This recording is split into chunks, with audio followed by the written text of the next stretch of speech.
this whole chapter, chapter 7, deals with issues generally related to marriage, divorce, singleness, cohabitation, etc. And next week, we will talk about the controversial issue of divorce. I'm going to wear my full set of armor on that day, I think.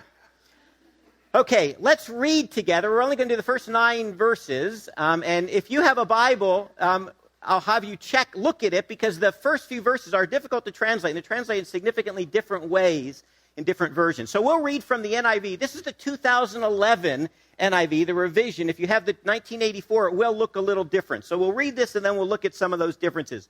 Join me as we read 1 Corinthians 7, 1 through 9. Now, for the matters you wrote about, it is good for a man not to have sexual relations with a woman.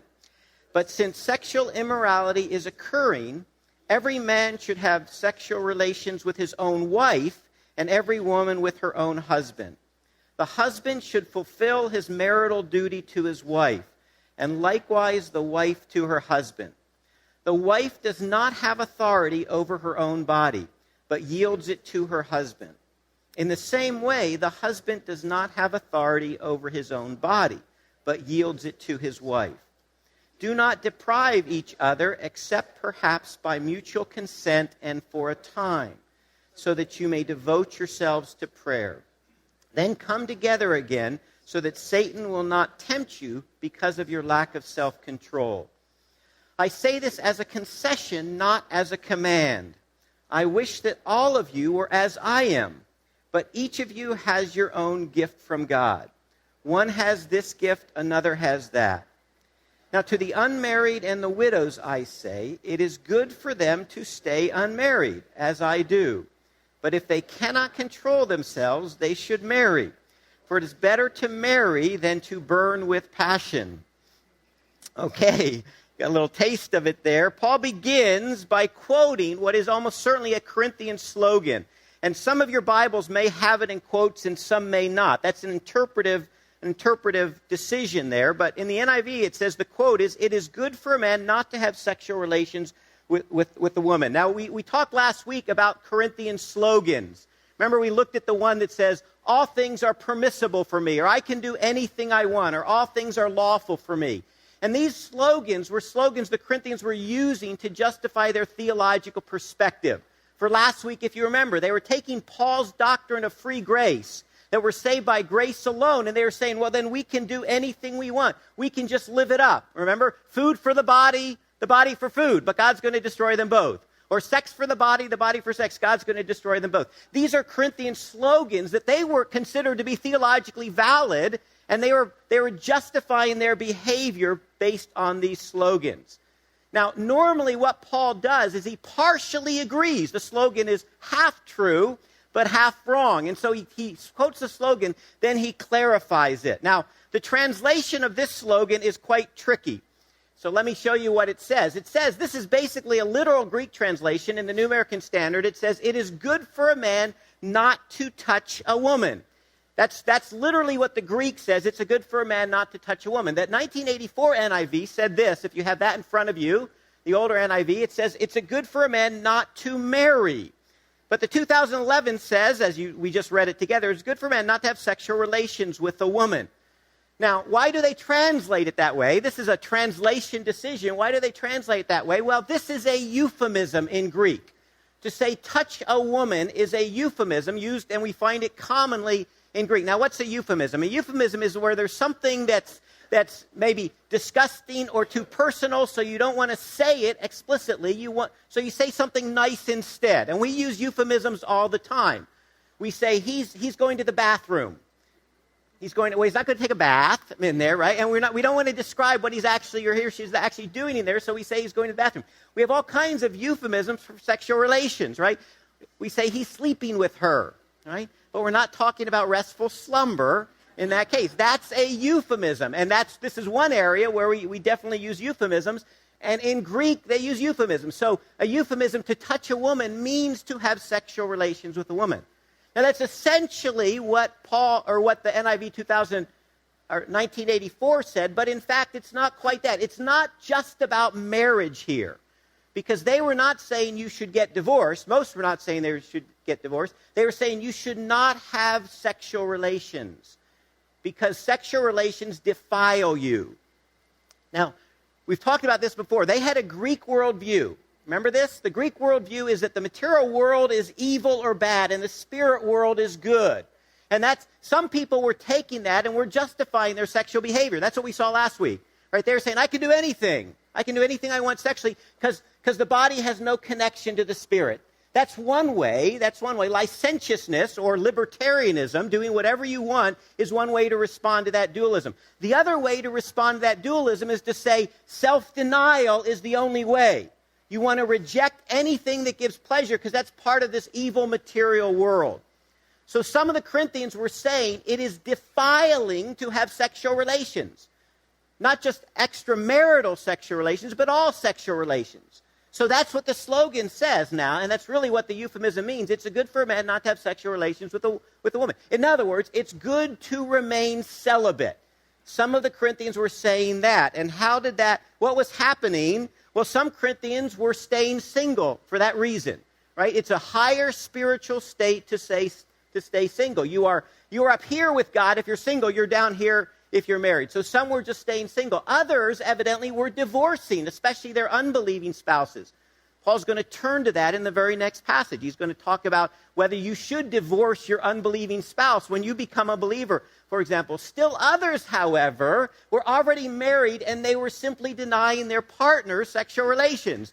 In other words, they were saying, I'm sorry, but it would defile me spiritually to have relationships with you, so we're going to end these things right now. Now, this has actually been a view of the church throughout the centuries. Many in the church have decided that sexual relations are in some sense a lower status and are in some sense defiling. The 3rd century theologian named Origen actually castrated himself to protect himself against sexual desires, sort of an extreme case there. You're probably also well aware that Roman Catholic priests are not allowed to marry. That is because they have dedicated themselves to God fully, and they would consider that to be a distraction or perhaps even defiling to marry and to have sexual relations. So the key question, this is why we're talking PG-13, right? You with me here? Right? The key question is, are sexual relations sinful? Or is celibacy a higher spiritual state than marriage? That's the thing that Paul is dealing with in 1 Corinthians 7. Is celibacy a higher spiritual state than marriage? And so Paul is going to respond to that in these first few, at least the first 7 or so verses. Then he's going to turn to the question of singleness in verses 8 and 9. Okay, so here's Paul's response. Paul's response is basically that both singleness and marriage are high callings, and that both should be lived to the glory of God. We're going to give you sort of the overall perspective, first of all, that he's going to go. Both marriage and singleness are high callings, and both can be lived to the glory of God. Now, we certainly see that in the Bible, right? We see individuals who are married, and they are accomplishing God's purpose for themselves. Peter, for example, we know he was married. He had a mother-in-law. Even though we don't know much about his wife, we know he had a mother-in-law. He must have had a wife as well. James, the brother of Jesus, and his other brothers were married, and we know they were key leaders in the church. Aquila and Priscilla were a key married team in the early church. So there are people who have effective, powerful ministries for God who are married. There's also people who are single in the Bible. A lot of characters, we actually don't know whether they're married or not because it's never mentioned. But we know Paul is single. Paul has a powerful ministry for God. John the Baptist is single. He's the forerunner of the Messiah. And Jesus himself, contrary to the Da Vinci Code, which is just nonsense, Jesus was not married. And so we see that God can accomplish his purpose through single people. God can accomplish his purpose through married people. And throughout history, we see that as well, that God works through people who are single, God works through people who are married. I was just thinking, recent examples of this. Think of the 20th century. Billy Graham, married man, right? Everyone knows Ruth Graham. His wife was an accomplished author and speaker and so forth. And I think everyone will acknowledge Billy Graham, God used Billy Graham and has used Billy Graham in a powerful, powerful way to accomplish his purpose, to bring people to Christ. A single person that I have really seen God use, he recently died, John Stott. I think I mentioned John Stott before. One of the great senior statesmen of the Christian world. Great writer, British theologian, great writer, great speaker, sort of a great churchman in the church. Never married, stayed single his entire life. And God accomplished his purpose through that. So Paul makes a big point. Both singleness and marriage are high callings. Both can and should be lived to the glory of God. Now, as Paul often does, he partly affirms the slogan and partly denies it. He does not just reject it. It is good to remain single and celibate. Just like all things are permissible, he says that's partly true. I'm free in Christ, but then he qualifies it. Now, what is really interesting is throughout this chapter, as we'll see, Paul strongly affirms singleness, far more than we might normally do so in our context. Paul recognizes that God can accomplish his purpose very well through single people. He himself is single, and for him, at least, this is the best place. And in fact, he encourages the Corinthians to stay single if they are already single. It is good to remain celibate. But he qualifies it, and he assumes that marriage is the norm for most Christians. Look at verse 2 now. But since sexual immorality is occurring, each man should have sexual relations with his own wife, and each woman with her own husband. Each man here, what does that tell you? It means that in general, he's assuming that marriage will be the norm. Most people will and should marry and have normal sexual relations in that as an important part of that relationship. But if you'll notice the reason that Paul gives, he says because sexual relations are occurring, or because, here's the Greek, we talked about this word last week, and so I'll mention it again. He says because of porneia. Because of porneia. And porneia is a general term for sexual sin. And as we've talked about, you couldn't walk down the streets of Corinth without having porneia all around you. There were prostitutes all over. There were bars all over. The Corinthians themselves had a past engaged in this. Not so different than today, right? I mean, we could say exactly the same. Because porneia is so prevalent, we are in a sex-saturated society. Whether it's in the movies or whether it's on billboards or whether you go to the beaches, all around us there are sexual images. Remember when I first went to college, it was in the late 1970s, but I went down to San Diego State for 2 years.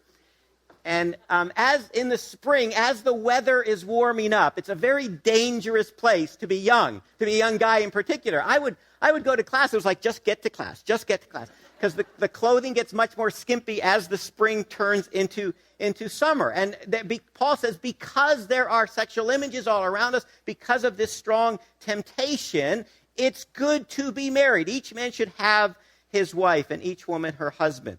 God provided marriage as a means of sexual expression and outlet. Here's Paul's implied argument here. Let me give it to you. First of all, he doesn't state this, but he implies it, and he in fact stated it in the previous sentence. The first point is that God himself created human sexuality. There's a false theological view that has been held by some in the church, and that is that in some sense sexual relations are a negative thing and the result of the fall. So it had something to do with eating that apple. We don't know what, but something to do with that. And so sexual relations are actually part of the fall. That is not at all true. Adam and Eve were created as sexual beings. Here's the key passage, from Genesis chapter 2. Then the Lord God made a woman from the rib, and he brought her to the man. Okay, after he's created the man, and then he put Adam to sleep and took a rib. Here's the response. At last, the man explained. The Hebrew for that is yowza, actually. Right? No. That's not true. Okay. Notice this. He didn't, when God brought Eve to Adam, he didn't bring her in a burqa. Did you notice that? He didn't bring her, right? He brought her naked to him. And Adam goes, finally, right? It's about time. This one is bone of my bones and flesh of my flesh. She will be called woman because she was taken from man. Now, here's one of those few cases where a word play in Hebrew actually works in English. Now, why do I say that? Normally, word plays are based on the form or sound of a word, right? So when you translate in another language, you lose it. And in fact, in the Greek translation, you lose this word play. But in fact, in English, we get it. Here's the Hebrew says, she will be called Isha because she was taken from Ish. Ish and Isha, man and woman. Ish and Isha. Well, we have the same thing in English, man and woman, right? So she shall be called woman because she was taken from man. She completes man. I complete you. Does that mean? Sorry, more movie allusions. This explains why a man leaves his father and mother and is joined to his wife. The two are united into one. Now, the man and his wife were both naked, but they felt no shame. So God creates them as sexual beings, brings them together. God created human sexuality. It is a good thing. It is a good thing. But, as we all know, it has been badly distorted by sin. And that's his second point in the argument. Sexual temptations are everywhere. Fallen humanity has distorted God's good gift, and we see it all around us in a variety of ways. We see it in prostitution. We see it in adultery. We see it in pornography. We see it in all kinds of immoral sexual behaviors. Temptation to abuse is enormous, especially in Corinth, where so many of the people were already sexually active before becoming believers. The third point in the argument, then, is marriage is the God-ordained context for sexual expression. Now, Paul's statement bothers some people because if you read it, if you just read it, you're just reading through and read it, it looks as though Paul is saying the only reason for marriage is as a sexual outlet. He says, okay, I'd love you to stay single, but in fact, since there's sexual immorality all around us, go ahead and get married. And that sounds like what he's saying. If you idiots cannot control yourself, go ahead and marry. Is this the only reason for marriage? Look at verse 9. It seems to say the same thing. But if they cannot control themselves, they should marry, for it's better to marry than to burn with passion. Is this simply a concession then? What about companionship? Here's our question here. Is this the only reason for marriage? What about a soulmate? What about a deep covenant relationship? What about the one flesh union that we talked about? Well, in fact, Paul has just mentioned that one flesh union. What we have to realize, though, Paul isn't talking here about the purpose of marriage. That's very important. He's not talking here about the purpose of marriage. He's responding to Corinthian Slogan. And what was the Corinthian slogan? They were saying celibacy is a better way. Paul says that's wrong, and it's also unrealistic. It's wrong because sexuality is a good thing, and God created human sexuality as a key part of marriage. I was watching, I don't know if it was a PBS special or another special on the priests, on the Roman Catholic priests and the pedophilia scandals. And one of the points that they were saying is maybe the celibacy of the priesthood should be examined more closely. Because what are you doing? You're setting people up for failure. You're creating very sexual beings, and then you are requiring them, if they feel called to full-time ministry for Christ, you're requiring them to celibacy. Okay, so my point is that Paul is not addressing the purpose of marriage in general. He's responding to this Corinthian claim that sexual relations are a negative thing. Paul says, no, they're not. They're a God-created thing. They're a positive thing. But because that issue is raised, I thought I'd deal briefly, at least, with the purpose of marriage, at least as we can see it from the Genesis creation account. Now, these are 4 points, and we could add some. So in our Q&A time, you can certainly add to this. But let me give you 4 reasons, at least, that are clear from Scripture for marriage. One is procreation, of course. God says in Genesis 1:28, be fruitful and increase. Have children. You can't have children without a sexual relationship between a man and a woman. And the best place, God's ordained place for that to occur is in a marriage relationship. And we know that children who grow up in healthy families with a mother and father are going to be in a more healthy context. So there's certainly one reason for marriage is to fulfill God's commission to be fruitful and increase and fill the earth. A second reason is complementarity. Complementarity. In Genesis 2:18, God says, I will make a helper suitable for him, for the man. I will make a helper suitable for him. Now, the word helper is not a negative term. Some people think that's an assistant. That's not what it means. It's a partner who complements him in all that he does. And I think we see this in marriage relationships. We see this in the way men and women are. We see that they complement each other. Roxanne and I are very different, scary different in some ways. And yet in some really beautiful ways, we complement each other. I'm a very trusting person. When I see someone, I tend to think positive thoughts about them. This person is worth trusting. She's a more, I'll say it, discerning person. She can read people much better than I can. With the kids, I'm much more a doer. What do the kids need? I'll do it for them. She's a listener. She wants to know what they're feeling, what they're thinking. She'll sit and talk to them. It's really shocking. She talks to them for a long time. She actually discerns what they're thinking. Right? I tend to be really optimistic about everything in life. She tends to be more cautious. There's the positive word. Right? And so, cautious, right? Good word. That's a good word. Men and women are different, and they complement each other in a variety of ways. I don't know if I've ever read you this. This is sort of that. The differences between men and women. When I do marriage retreats, I sometimes read this. Here's a couple of the differences. I think we have time for this. We always have time for humor, right? If Laura, Suzanne, Deborah, and Rose go out for lunch, they'll call each other Laura, Suzanne, Deborah, and Rose. If Mike, Charlie, Bob, and John go to the ball game, they will affectionately refer to each other as Fat Boy, Godzilla, Peanut Head, and Stupid. Money. A man will pay $2 for a $1 item he needs. $2 for $1. A woman will pay $1 for a $2 item she doesn't need but is on sale. Right? Bathrooms. A man has 6 items in his bathroom. A toothbrush, shaving cream, razor, a bar of soap, and a towel from the Holiday Inn. The average number of items in a typical woman's bathroom is 337.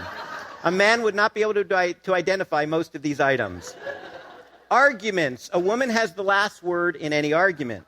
Anything a man says after that is the beginning of a new argument. Cats. Women love cats.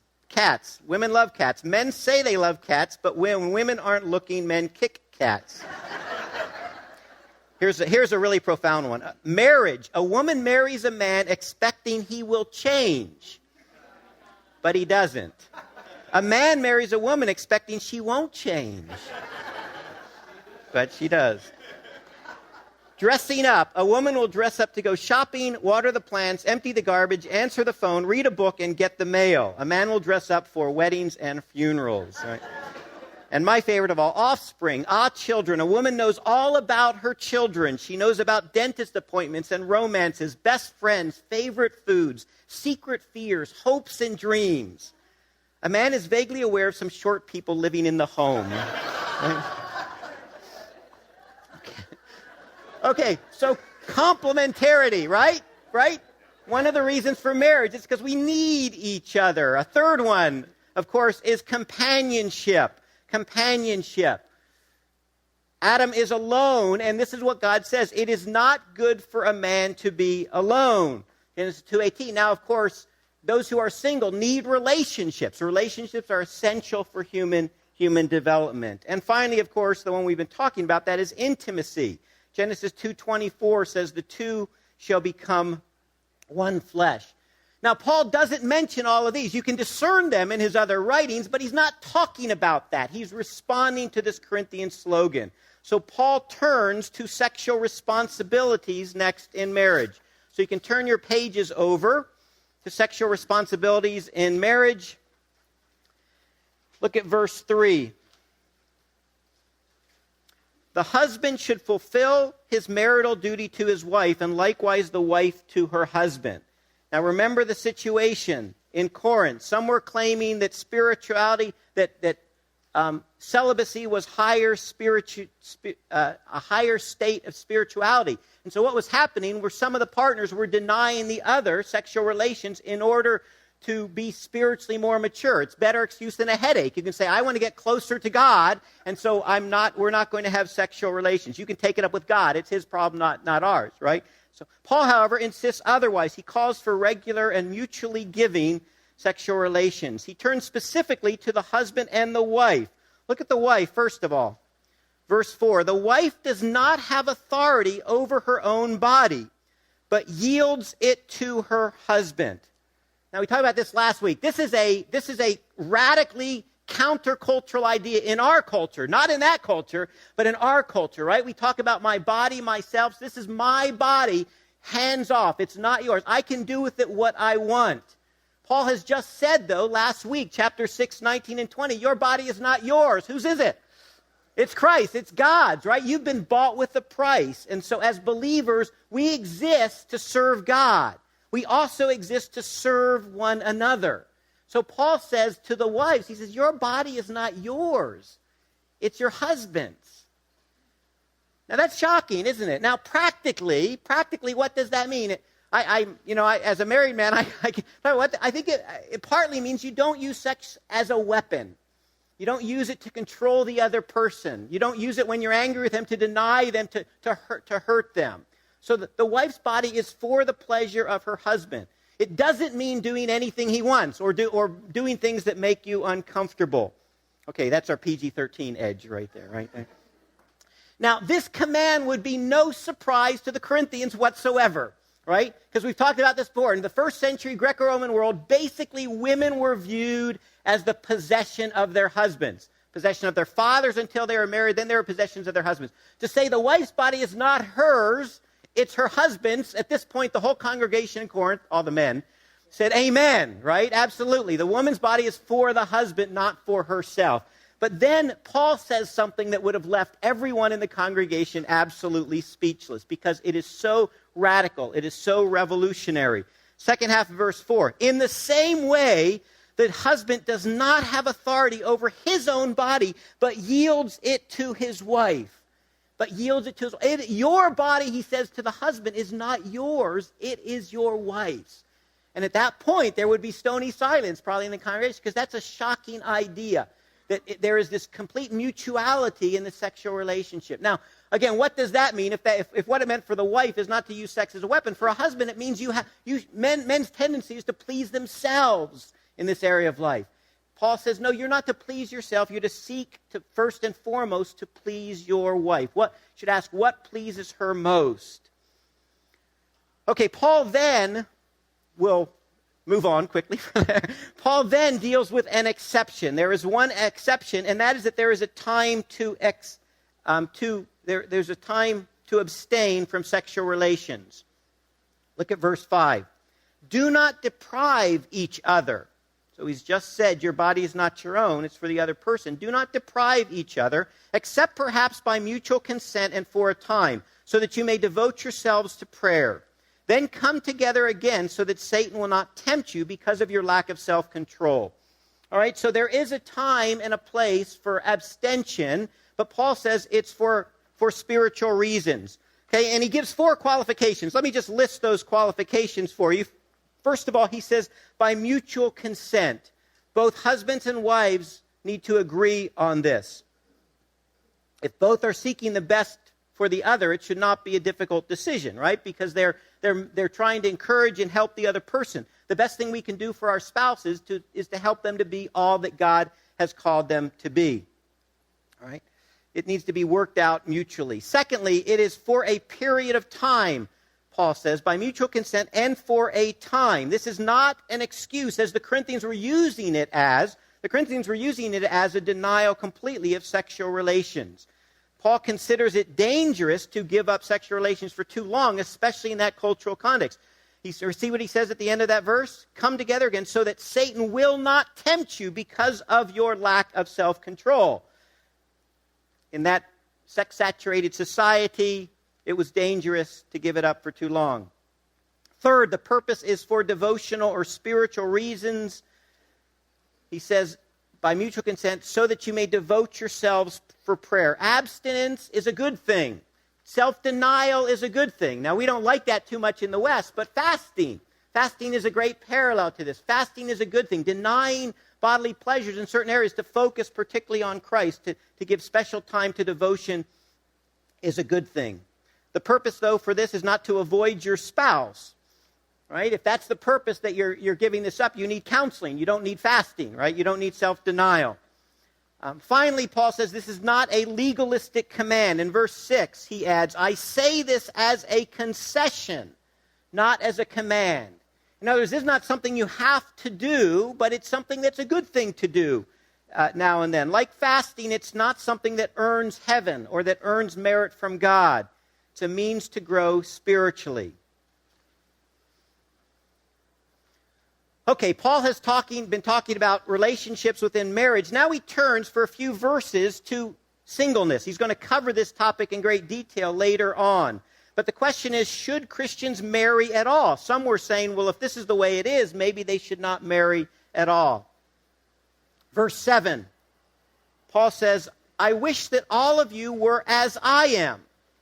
But each of you has your own gift from God. One has this gift and another has that. Now, to the unmarried and the widows, I say, it is good for them to stay unmarried as I do. Now, notice, this is Paul's preference. And this is going to make us a little uncomfortable because I think most of us would say, well, God's design is for marriage. But in fact, Paul says it's actually better to be single. I've given you a whole slew of verses there. I added a few to your verses there, I think, in your outline.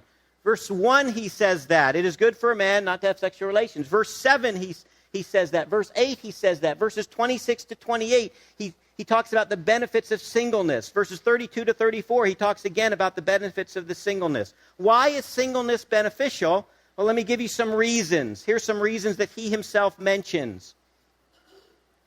Verse 32, for complete devotion to the Lord. Here's verse 32 of this chapter. Paul says, I would like you to be free from concern.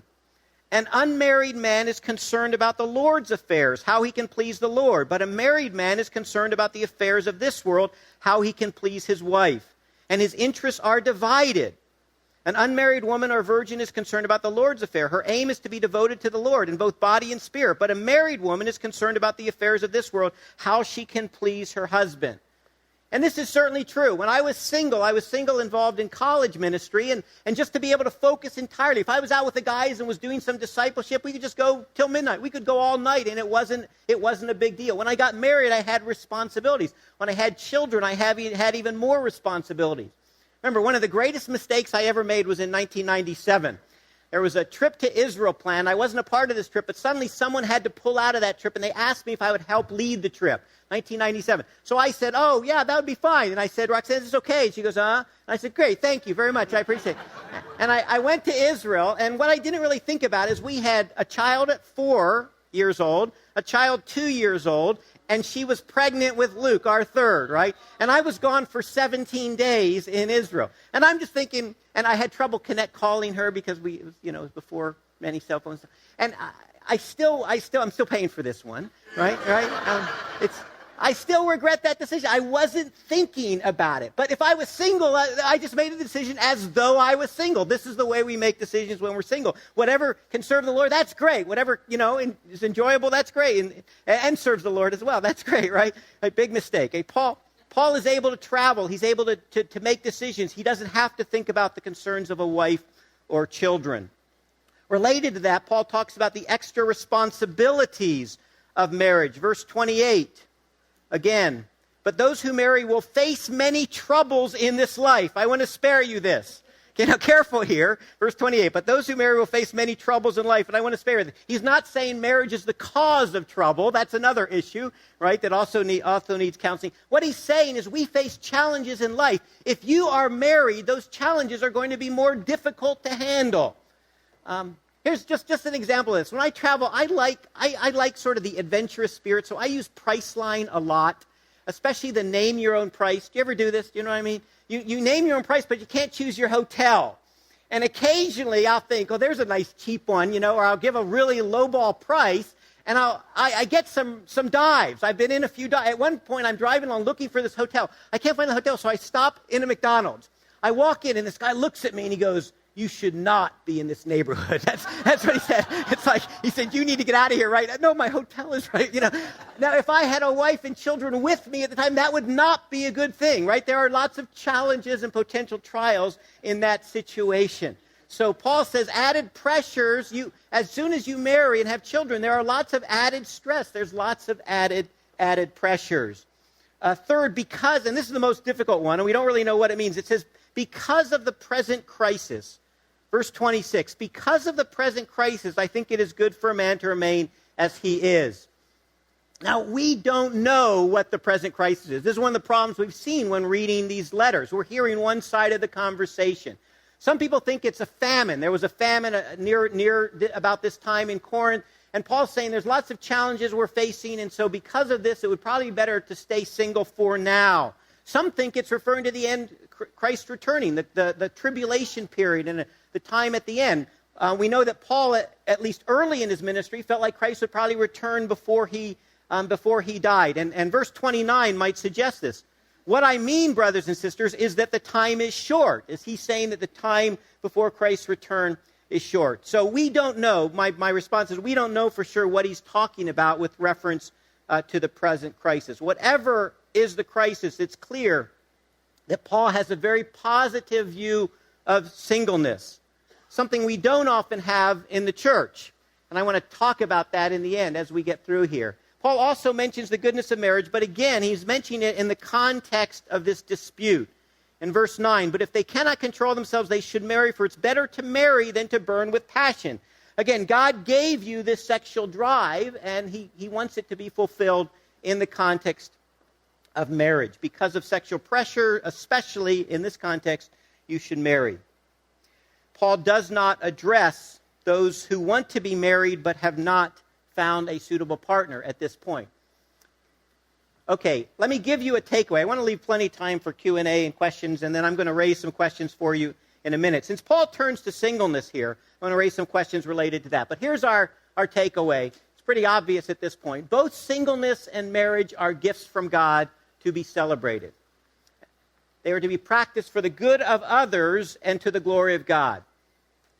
So often in marriage, we get into marriage because we think it's going to solve all our problems and meet our needs, when in fact the purpose of marriage is to lift and exalt another person, to enable them to be all that God has called them to be, so that you can learn what it means to serve someone else, for the good of others and the glory of God. Singleness is the same thing. It's for the good of others, so that you can accomplish God's purpose in life, so you can continue and more actively and more boldly proclaim the gospel, that you can do more discipleship, that you can go places where others maybe could not go, for the good of others and for the glory of God.